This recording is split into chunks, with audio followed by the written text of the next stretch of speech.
Okay, this is Skyrictus Farron. Hello, duelists of the world.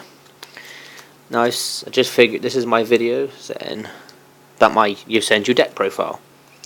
I've seen many people on YouTube making their own profile, and I thought I'd give it a go. Please bear in mind, though, that this is my opinion of a good deck, and if you guys have your own opinions about it, feel free to let me know. But negative comments that are insulting and just plain out rude will be ignored and or deleted. Just a fair warning. Anyway, just to start, I'll start with the monsters. We have here 3. Oh yes, I am doing this on my phone. Sorry as well since I don't have a web camera and this is the best I can do. But hopefully it should be bad. Anyway, first I have 3 Camel 1s. Now this one is obvious because Camel 1 is one of the main cores of the deck. It's one of the main strengths. Obviously because you can normal summon it, start off the chain of getting the other cameras out, and obviously with Camel 1's effect you can bounce a face-up card of your opponent's back to their hand. The cool thing about Camel 1 is as well that it actually says on the card somewhere, you can't see it because my camera is crap, sorry, but it says on the card, uses the effect of this card once per turn, which means if you have all 3 on the field, you could use up to 3 times, which I found is pretty damn useful. And it's easy to get out, obviously because being level 4, and because you can use other Cam's effect. Now, next monsters are 2 Kama 2s. I did run 3, but for some reason I lost my third Kama 2. Same normal summon effect as Kama 1, as all the Kamas share, but obviously because this one is great for the deck because Kama 2 lets you attack your opponent directly, but you have the damage that your opponent would take from Kama 2. So it's still a great card, and still can get out pretty easily and searched out pretty easily. And then next we have 3 Kama 3s. And one of the other mains of this deck because it is the main searcher. So obviously normal summon out with Kama's effects, getting out pretty damn easily, which is very useful. And its effect, for those who don't know, is if another Yosenju on the field does battle damage, other than this card, then you can search out any Yosenju card from your deck and add it to your hand. So very, very useful, and just this one of the reasons why this deck works so well. 2 Sujiks, because I did at first run 3, and Sujik is a useful card because you can use its effect to either give one Yosenju monster on the field extra 1,000 attack, or you can discard it from your hand to give a Yosenju monster extra 1,000 attack for the end of the turn. So very quite useful, and also returns to the hand like the Kamas do.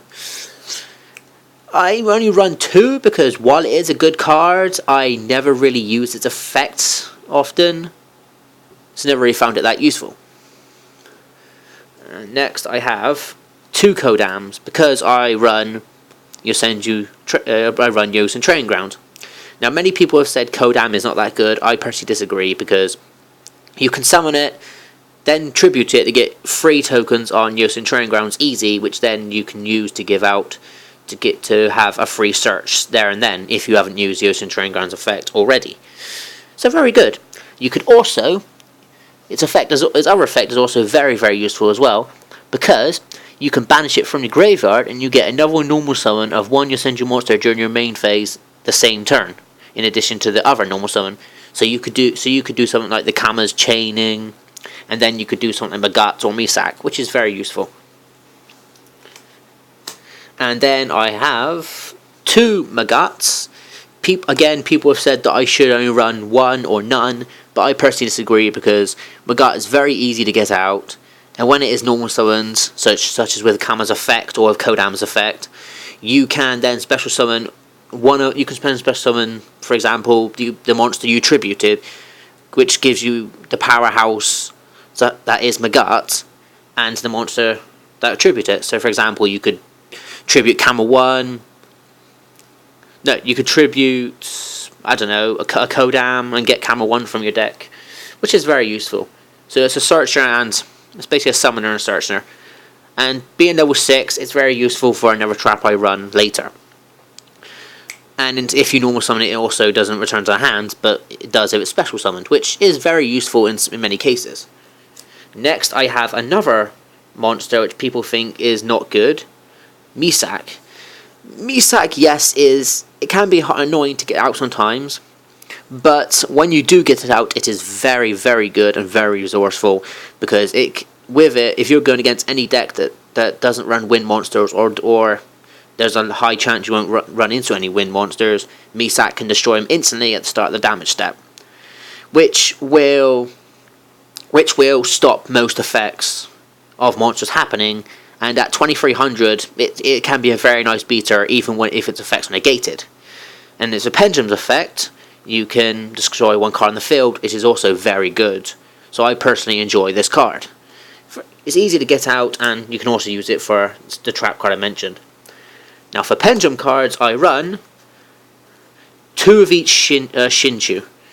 Some people have said I should run 3 of each, but I'm still looking into it. But both very useful. I don't run Diebeck in this deck, but these are still very useful for when you want to get out Misak or Magat easily, and also if you want to use Misak's effect. Not only that, you can some of Kama's effects, and you can bring out a nice defense. Like if you have 2 Yosenju L's on the field or 2 Yosenju R's, your opponent's basically almost locked down for what they can do to your monsters. So it can be very, very helpful in some cases.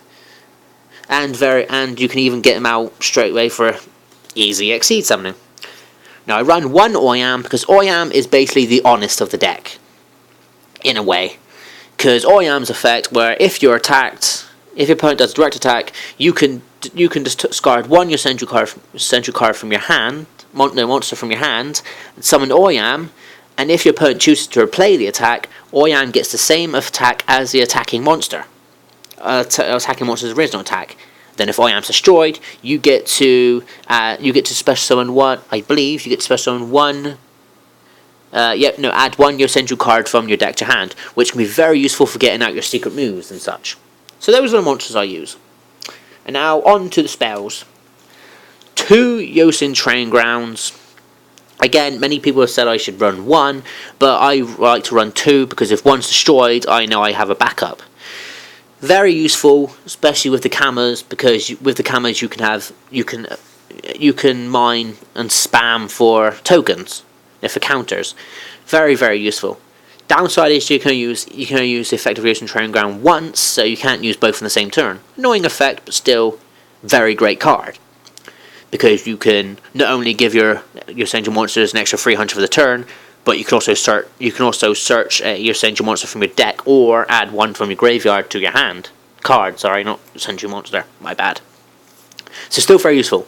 Another downside is though, unfortunately, you cannot search it out with Kama free, but can still be is still one of the main parts of the deck.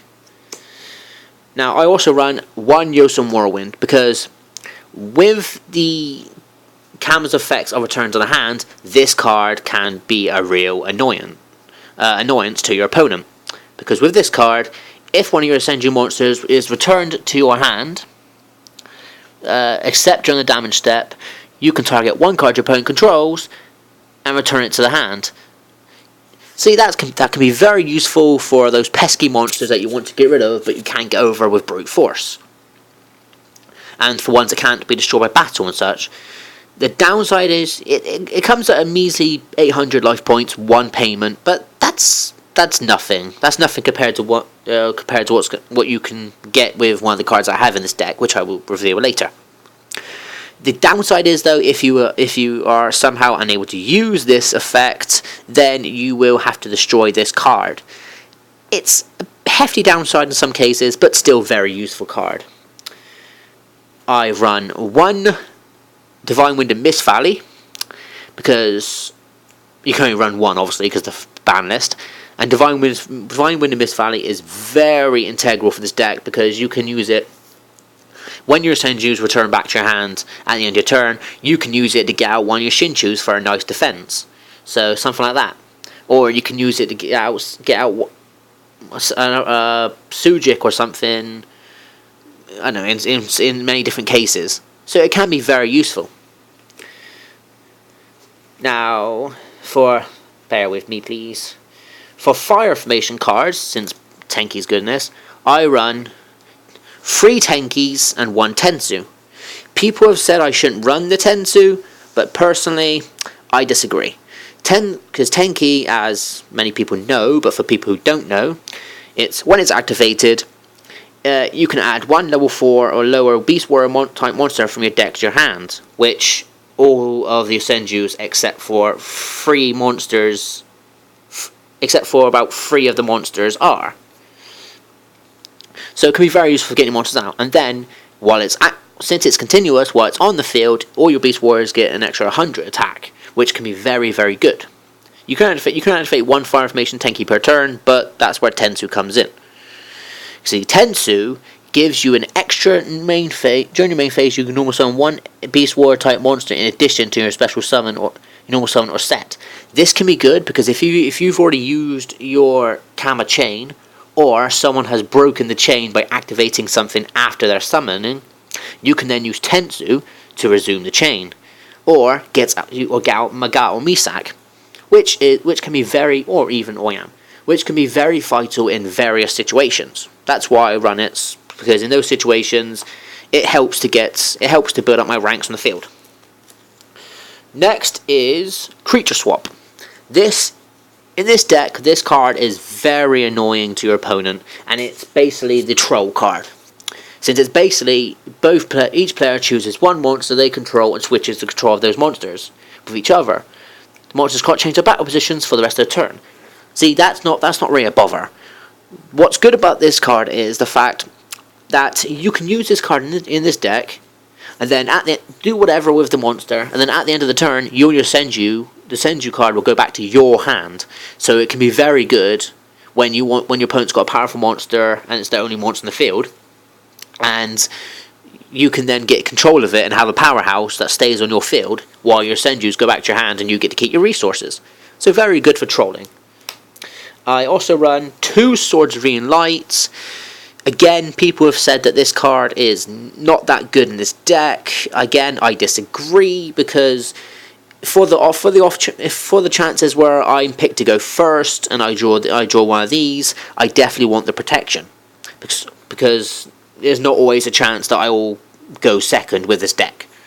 So Swords of Radiant Light is very good, because then you can obviously use those 3 turns to hope to get something or make a plan with what you've got in your hand. So very good to protect your butt.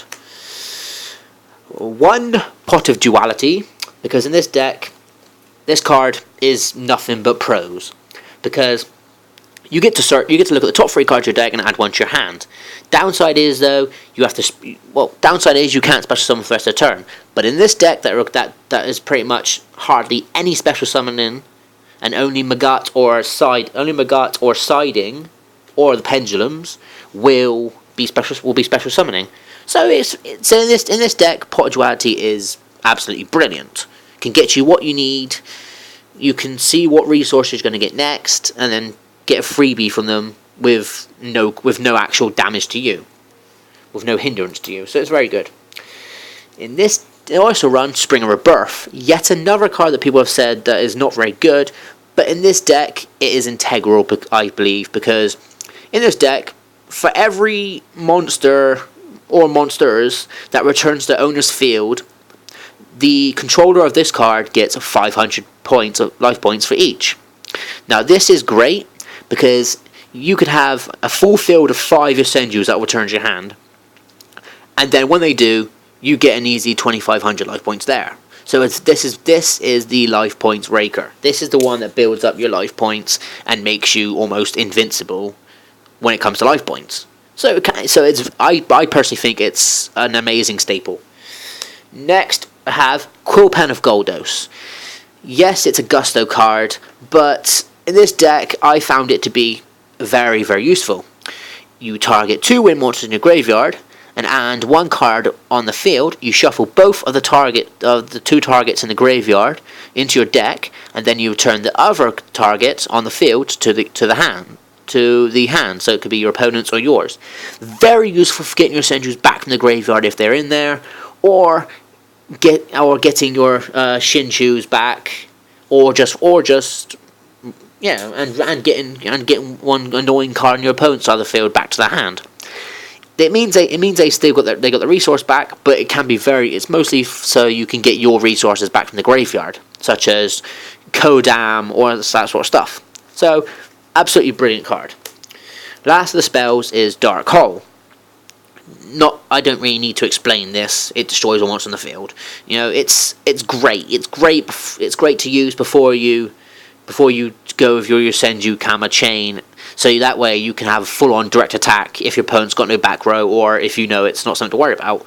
So, very, very great card on this deck, if used right. Now, for the traps, the first three I have are... I'll do the Yosenju cards first. These ones, Secret Move. I've seen a lot of people not run these cards, and instead run cards like Wiretap. Personally, I would go with these in this deck. Wiretap is good, but it gives your opponent the trap back. These, however, can stop monster effects, spells, and traps, and that includes hand traps. Monster effects that act on the graveyard, monster effects that activate in the banish zone, all sorts. This, and at a low cost, because all you need is one Yosenju monster and one Yosenju card on the field, at least. And all your face-up monsters you control are Yosenju monsters. But in this deck, that's not going to be a problem. In this deck, that's child's play to get there to make. So these are the integral traps for this deck. And the fact is, you can obviously search them out of Kama Free or Yosen Training Grounds and get them back with the Training Grounds. It's a very integral trap. Next, I have Scrap Iron Scarecrow. Scrap Iron Scarecrow is another defensive card. I use it if I go first, or if I'm able to draw it for my opponent's turn when I have no Yosenju on the field. This will protect me from at least one attack, but I have other cards to protect the others. So this card card's very useful in this for those turns where you haven't got a field. So very good. Next card is Vanity's Emptiness. This card shuts down almost every deck that does a lot of special summoning, or any special summoning. I put it in this deck because in this deck it's kind of a trolley card, because again, not many special summoning in this deck, and with its effect of where if a card goes from your field goes to your graveyard, or a card from your deck goes to the graveyard, it won't actually affect much, because in this deck all the monsters will go back to the hand. The spells and traps will go to the graveyard if they're destroyed in that, which can affect this, but that's no really biggie, because there's not very much chance that will happen, because chances are you'll have at least one secret moves on the field. So, very great card. Also benefit you, because this card, with this deck, no special summoning except from Magat or the Pendulums, so doesn't hinder you much. Next is Magic Cinder. Again, another defensive card, simply if you're made to go first, or if it's your opponent's turn and you've got nothing to defend yourself. So, if they've got a powerful monster and they're trying to rush for game, or trying to wipe you out instantly with like an 8,000 monster, you can just use this, boom, there you go. You're dead, you've won. But so it can still help you a lot. Dark Bribe, because yes, while it is good to have Secret Move, Dark Bribe can also work. I am thinking of taking it out in this deck though, but for now I'm using it because it's a very good card. They get to draw cards, but that won't hinder you much, because it's not going to matter much, because then you can just keep on returning it to the hands, and that's it. It's still a very good card. Next is Dizzying Winds of Yosen Village, another card that unfortunately you can't search out with Training Grounds for Kama Free, but still a very good card, because while it only requires a level 6 monster on the field to be activated, so that's good. You can get like Misak or Magao easily and activate it. And its effect is, if any cards would be returned to the owner's hand, to your opponent's hand, it gets shuffled into the deck instead.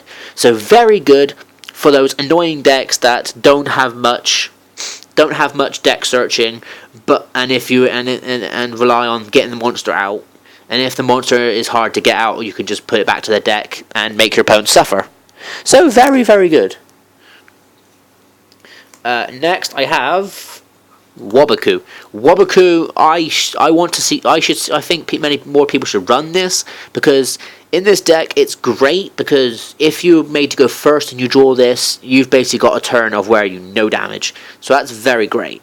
And then if it's your opponent's turn, and again you have nothing to protect yourself with, this card can save your ass. So very good. And last of the traps, Mirror Force. Mirror Force is, do I even need to explain it? It's great. In this deck, it's a great protector.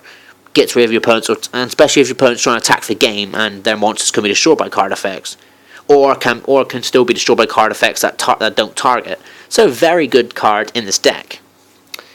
For extra deck, I only run one card, since this deck doesn't really exceed someone or use extra deck much. I only run Brotherhood of the Fire Fist Tiger King.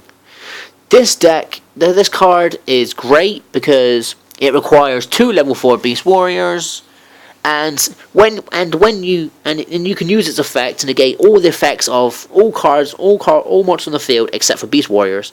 And since that's what most of your Yosenjus are, it can be very useful for shutting down your opponent's nasty monsters. So that's my personal opinion of that one. You know, it's to me, it's the only card I need. And I'm still thinking of others, but to me, for now, this is the only card I need, and the only card that can really benefit me. Now, this deck is in fact 53 cards. Many people have said that's a bad thing, that I should limit down to 42 or something. But in this deck, I use every card in this deck to its maximum potential, and I've hardly gotten any dead draws. I barely get any dead draws, and I've won quite a few duels with this deck. So 53 cards I'm not really bothered about, because I can search them out easily, and they all help me, and I can recycle them, that sort of such. You know, so 53 doesn't really bother me. This has been my Yosenju deck profile. I hope you guys enjoy it. Again, if you have different opinions about it, feel free to let me know in the comments. And again, any negative comments will be ignored or deleted. But I will appreciate criticism that's negative but also polite. So, like, if people have ideas of what I should do in this deck, I will gladly listen to them and take them on board and consider them. Thank you for watching. This has been Sky vs. Farron, and again, thank you for watching.